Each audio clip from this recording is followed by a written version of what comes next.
Diary milk silk chocolate. காதலர் தினம் வந்துடுச்சுன்னா நிறைய பேருக்கு இந்த சாக்லேட்டு கண்ணுக்கு தெரியும். நமக்கு காதலர் தினம் அப்படின்லாம் கிடையாது. காதலிக்கு வேணும்னா டப்புன்னு வாங்கி கொடுத்துட்றது தான். அப்படி இன்றைக்கி திடீர்னு வாங்கி கொடுப்போம் அப்படின்னு வாங்கினேன். சில வரிகளையும் அவளுக்காக எழுதினேன் அப்படிங்கிறத விட, இப்போ காதல்ங்கிற பேரில் இருக்கக்கூடியவர்களுக்கு எழுதினேன் அப்படின்னு கூட வச்சுக்கலாம். அந்த வரிகளை கொஞ்சம் இழுங்கள். புல் தி கவர். காதலின் ஆழம் காதலர்களுக்கு மட்டும் தெரிந்தால் போதும். எத்தனை பேருக்கு இந்த வரிகளினுடைய அர்த்தம் புரியுதுன்னு தெரியல.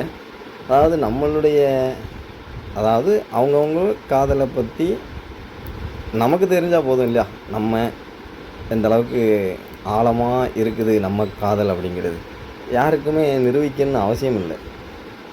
அதே போல் இந்த மாதிரி சாக்லேட்டு சில பல கிஃப்ட்டுகள் கொடுத்து தான் அவங்கவுங்க காதலை நிரூபிக்கணும் அப்படின்னு அவசியம் இல்லை. மனதில் காதல் இருந்தால் போதும். மனதில் இருக்கக்கூடிய காதல் ரொம்ப ஆழமாக இருக்கணும். அதுதான் ரொம்ப முக்கியம். இதோ, she is my wife, my lovable, lovely girlfriend, lover, etc., etc., everything in my sweetheart.